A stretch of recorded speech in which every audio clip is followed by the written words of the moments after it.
दोस्तों सब्सक्राइब करें हमारे चैनल को और बेल आइकन को प्रेस करके ऑल पर क्लिक करें।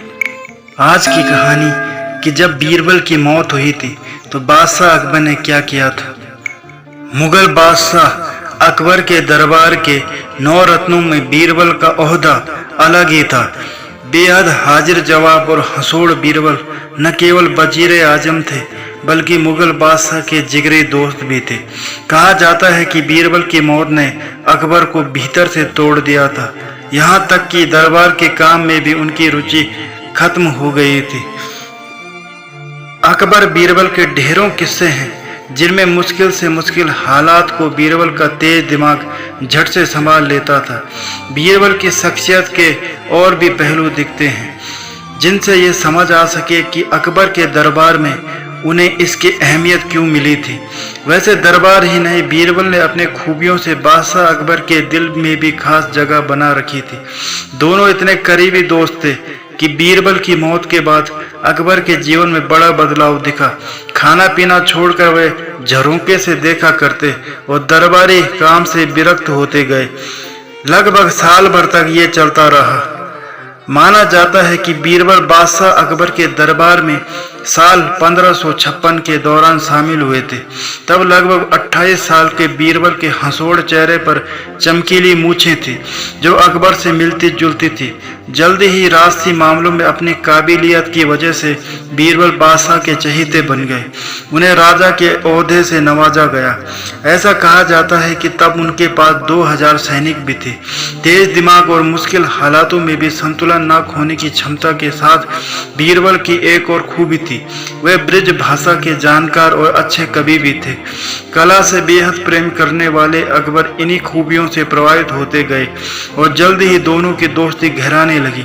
तब प्रिंट में छपी एक रिपोर्ट के अनुसार इनके रिश्ते का जिक्र इरा मुखोती की किताब द ग्रेट मुगल में काफी विस्तार से मिलता है। बीरबल जब फतेहपुर सीकरी का निर्माण हो रहा था तब अकबर ने बीरबल के लिए भी एक किला बनवाने को कहा था ताकि उनकी मुलाकातें रोज हो सकें। यह भी माना जाता है कि 30 सालों से ज़्यादा वक्त तक अकबर के खास वजीर के तौर पर काम करते हुए एक बार भी बीरबल को दरबार न आने की सज़ा नहीं मिली। पुर्तगाली पादरी जो मुगल काल के दौरान भारत आए थे अकबर बीरबल की दोस्ती के बारे में बताते हैं कि तब गलती करने पर लगभग सारे ही दरबारियों को बादशाह के गुस्से का सामना करना पड़ता था। यह गुस्सा अक्सर सांकेतिक सजा जैसे दरबार आने की मनाही जैसी बातों में दिखता था। यहाँ तक कि अकबर के करीबी दरबारियों को भी सजा मिली, जैसे मान सिंह जब महाराणा प्रताप का पीछा नहीं कर सके तो उन्हें भी अकबर के गुस्से का सामना करना पड़ा था। लेकिन बीरबल के साथ ऐसा कभी नहीं हुआ। वैसे उनके अलावा कवि फैजी और तानसेन भी अकबर के गुस्से से बचे रहे। मुगल साम्राज्य के इतिहासकार अब्दुल कादिर बदायूनी ने भी अकबर बीरबल की दोस्ती से कुछ ईर्ष्या सी जताते हुए लिखा था कि अपने अनोखे स्वभाव की वजह से बीरबल दिनों दिन बादशाह का चहेता होता गया और उनका सबसे ज्यादा विश्वसनीय हो गया। आमतौर पर बादशाह अपने दरबारियों और प्रजा से काफी दूरी रखने के लिए जाने जाते हैं। उनके जीवन के वही हिस्से सामने आए जिनका उन्हीं के कहने पर दस्तावेजीकरण हुआ। रोज मुलाकात के बाद भी दरबारियों और सम्राटों के बीच दूरी होती थी। हालांकि अकबर और बीरबल के रिश्ते में ये दूरी नहीं दिखती है। एक वाक़या ऐसा भी हुआ जिसने सारे दरबार और प्रजा के सामने ये भेद खोल दिया कि बादशाह के लिए बीरबल क्या मायने हैं। साल 1583 की बात है। तब फतेहपुर सीकरी में हाथियों की लड़ाई का आयोजन था। बादशाह संग सभी दरबारी हाथियों की कुश्ती का आनंद ले रहे थे कि तभी एक सबसे खतरनाक हाथी बीरबल के पास पहुंच गया और देखते ही देखते उन्हें अपनी सूंड में उठा लिया। इससे पहले कि सेनापति या सैनिक कोई कार्रवाई करें, घोड़े पर सवार अकबर तेजी से आगे बढ़े और हाथी को उकसाने लगे। अब हाथी बीरबल को छोड़कर अकबर की ओर बढ़ा, तभी अचानक लड़खड़ा कर गिर पड़ा और बीरबल की जान बच गई। साल 1585 में बादशाह अकबर पंजाब प्रांत की उथल पुथल को संभालने निकले, लेकिन तब किसी को अंदाजा भी नहीं था वे वापस फतेहपुर सीकरी कभी नहीं लौटना चाहेंगे। असल में पंजाब की यात्रा के दौरान अकबर को 2 बेहद निजी तकलीफों से गुजरना पड़ा। पहली थी उनके सौतेले भाई मिर्जा हकीम की मौत। मिर्जा हकीम सौतेले होने के बाद भी बादशाह को बेहद अजीज थे। वह शराब पीने के भारी शौकीन थे और आखिरकार इसी वजह से उनकी जान चली गई।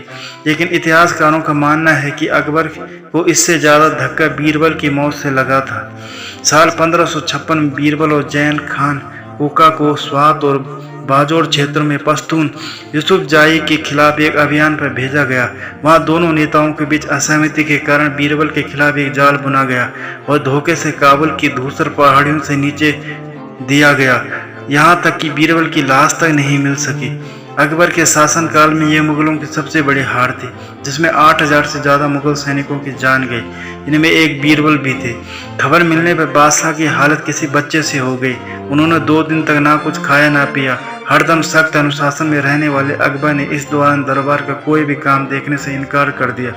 तब तुरान का राजदूत भी राज से चर्चा के लिए अकबर के पास आया हुआ था, लेकिन उन्होंने उससे मिलने से भी मना कर दिया।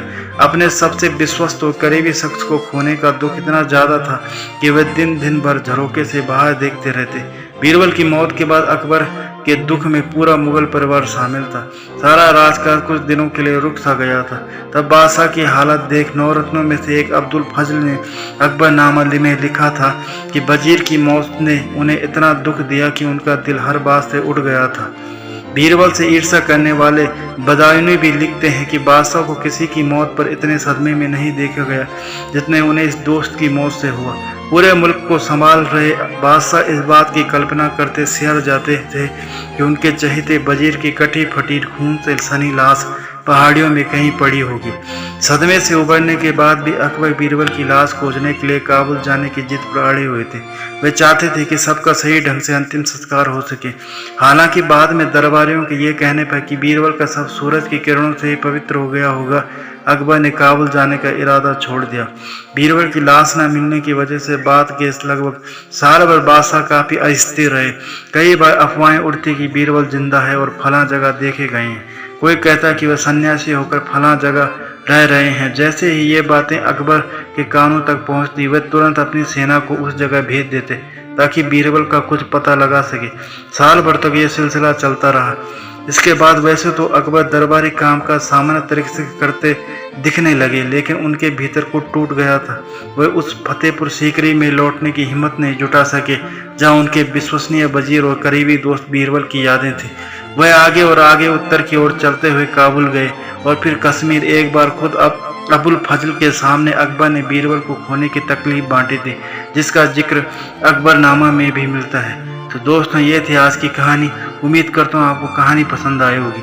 अगर आपको कहानी पसंद आई है तो चैनल को सब्सक्राइब करें, बेल आइकन को प्रेस करके ऑल पर क्लिक करें, वीडियो को लाइक तथा शेयर कर हमें सपोर्ट करें।